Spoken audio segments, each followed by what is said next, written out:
बच्चों, my name is आकाश अग्रवाल। स्वागत करता हूँ आपका आपके अपने चैनल जिसका नाम है PTH। लेकर के आया हूँ बच्चों आप लोगों के लिए CBPT, है ना, converse basic proportionality theorem, CBPT। बहुत बढ़िया, ये भी एक खूबसूरत टॉपिक है। इस थ्योरम को भी हम लोग डिस्कस करेंगे बच्चों। Full form converse basic proportionality theorem, है ना, प्रोपोर्शनैलिटी थ्योरम। ठीक है बच्चों, ये बच्चों अपने पास थ्योरम आई। ठीक है भाई, CBPT क्या कहती है, क्या है इसका कंसेप्ट। देखो, पहले हम BPT की बात करते हैं, एक बार रिवीजन। BPT कहती थी कि यदि कोई एक ट्रायंगल है, आप जरूर देखिएगा वीडियो को बेटा। अगर एक कोई ट्रायंगल है जिसका नाम A है, B है और C है, अगर हम इसके किसी भी साइड के पैरेलल कोई एक लाइन ड्रॉ करें, मीन्स इसके पैरेलल ये है, मान लो ये X ये Y, तो क्या होता था मेरे बच्चे कि XY जो होता था वो पैरेलल होता था BC के एक लाइन के, और according to BPT by BPT आप लिख सकते थे कि भाई AX upon X B is equals to AY upon YC। ये हमारा लिखने का तरीका होता था। बहुत अच्छे से पता है कि भाई BPT के अकॉर्डिंग ये होता था कि अगर कोई एक लाइन किसी थर्ड साइड के पैरेलल है ट्रायंगल के, तो उनके जो करस्पॉन्डिंग रेशियोज होते हैं बेटा, वो हमारा कैसे होते थे, इक्वल होते थे, AX अपॉन XB और AY अपॉन XC। कोई दिक्कत वाली बात नहीं है। YC, AY अपॉन YC, ध्यान रखना मुझे, YC। अच्छा जी, अब कन्वर्स का क्या काम है। देखो, कन्वर्स मतलब क्या होता है, उल्टा। यहाँ पे कन्वर्स का मतलब ये बताया है, इसकी जस्ट रिवर्स। रिवर्स में क्या होगा जरा देखिएगा बच्चों, कि अगर मैं आपको समझाऊं, ये कहेगा कि यदि कोई ट्रायंगल है, यदि कोई ट्रायंगल है, नाम है A, B और C, ध्यान से देखिएगा, A, B और C, और ये कोई लाइन है। अब बच्चों ये पैरेलल नहीं है, ध्यान दीजिएगा, ये कोई लाइन है, मान लो E और मान लो F।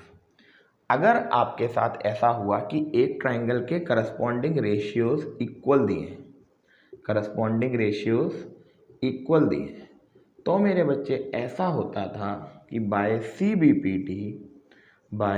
CBPT जो EF होगी ना लाइन, वो 100% पैरेलल होगी third side of a triangle के। आप देखो उल्टा है, यहाँ पर पैरेलल होती थी ये लाइन तो रेशियोज इक्वल होते थे, इसलिए मैंने दोनों को लिखा। यहाँ पे रेशियोज इक्वल होते हैं तो बाय CBPT वो लाइन जो होती है वो इस वाली लाइन के क्या होती है बच्चा, पैरेलल होती है।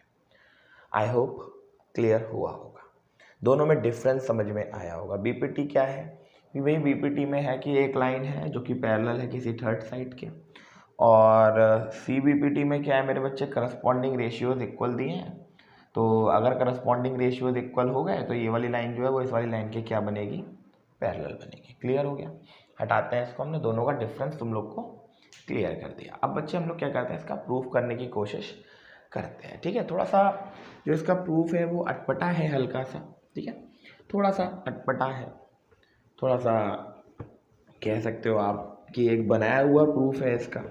एक्चुअल में कोई आप सोचो कि जेन्युइन प्रूफ इसका नहीं है, लेकिन फिर भी मैं आपको समझाने की कोशिश करूँगा, क्योंकि कभी कभी प्री बोर्ड्स में बच्चों आ जाती है, या बोर्ड में नहीं आती है, बट बच्चों प्री बोर्ड्स में आ जाती है। ठीक है, प्री बोर्ड्स वगैरह जो आपके होते हैं उनमें ये थ्योरम आ जाती है, पूछ लेता है टीचर। ठीक है, तो मैं आपको समझाने की कोशिश करता हूँ बच्चा, आप ज़रा ध्यान से समझिएगा। ठीक है बच्चों, वही अपना एक ट्रायंगल बनाओ, और ट्रायंगल में क्या करो, एक को A पॉइंट मानो, एक को B पॉइंट मानो, एक को C पॉइंट मानो, और ये आपकी कोई लाइन है। अभी लाइन है, पैरेलल नहीं है, ये E है और ये जो लाइन है वो F है। बहुत बढ़िया बात है। गिवन आपको जो दिया है उस चीज़ को आप लिखिए। गिवन दिया है इन ट्रायंगल ABC जो AE है अपॉन EB है वो बराबर है AF अपॉन FC के। बहुत बढ़िया बात है, बिल्कुल तरीके से चीज़ों को सीखो आप लोग। फॉलो करो हर चीज़ को, कॉपी पेन लो, नोट करके देखो, फिर से ट्राई करके देखो, तगड़ा समझ में आएगा, ठीक है ना। तो given in triangle A B C A E upon E B and A F upon F C, ये कुछ इस तरीके का दे रखा है कंसेप्ट, और कह रहा है हमसे टू प्रूव करके दिखाइए आप, टू प्रूव करके दिखाइए आप कि जो भैया ई एफ आपने जो लाइन खींची है वो पैरेलल होगी बी सी के, ये हम लोग को प्रूव करना है। तो बच्चों यहाँ पे एक छोटा सा कंस्ट्रक्शन है, आप एक कंस्ट्रक्शन मान लो, ठीक है। यहाँ पे एक छोटा सा कंस्ट्रक्शन है। कंस्ट्रक्शन क्या है मेरे बच्चों की, आपको कुछ कॉन्ट्राडिक्ट टाइप मानना पड़ेगा। कॉन्ट्राडिक्ट टाइप मतलब ये हो गया कि आपको कुछ एजप्शन लेना पड़ेगा। एजप्शन मैं ये ले रहा हूँ, यहाँ पर मैं मान के चल रहा हूँ एक कोई लाइन है, ये वाली कोई लाइन है, इसका नाम मैंने दे दिया ई जी। ध्यान दीजिएगा बच्चों, ई जी। मैंने क्या करा, line E G draw parallel to B सी।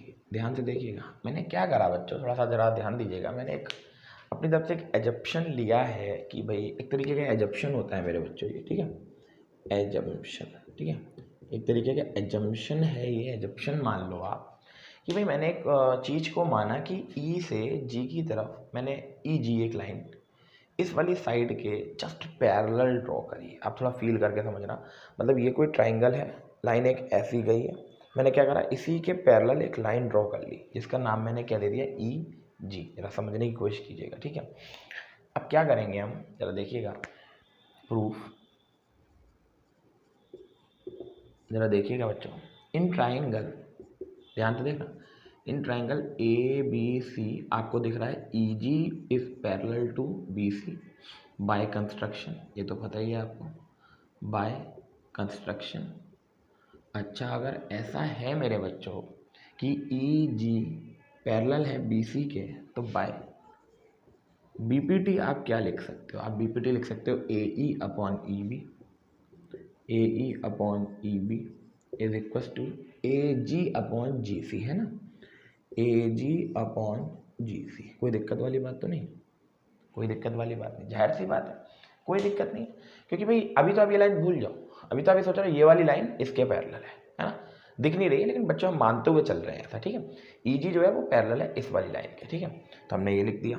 अब आप जरा इस वाले को देखो और इस वाले को देखो, इसको इक्वेशन ए मान लेना और इसको इक्वेशन बी मान लेना। जरा ध्यान से देखो, A E upon E B, A E upon E B, A F upon F C, A G upon G C. तो ये वाली लाइन तो सेम है, एल एच एस सेम आ गया।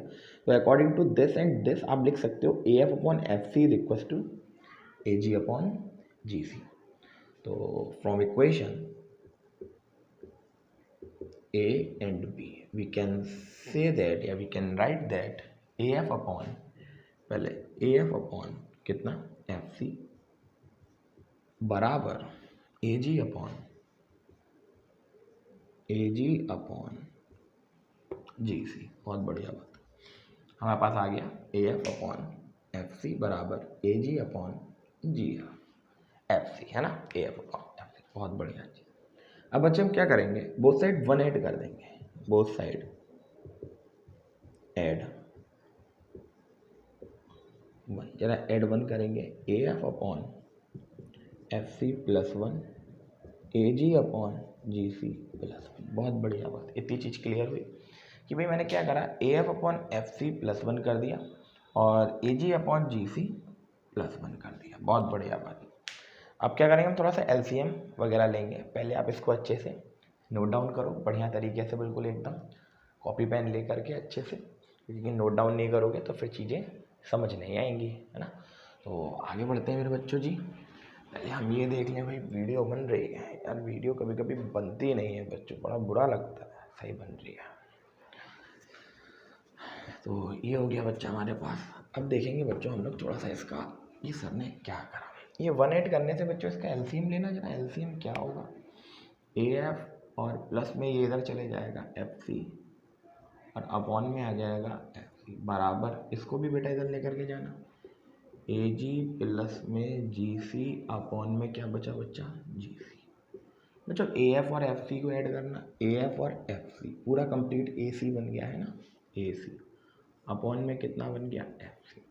और बेटा ए जी और जी सी को ऐड करो, ए जी और जी सी को ऐड करो तब भी ए सी बन रहा है ना, तब भी ए सी बन रहा है। और अपॉन में ए सी से ए सी क्या हो गया कट, ये इधर लेकर के जाओ, G C is equals to F C. अब आप एक चीज़ देखो ध्यान से,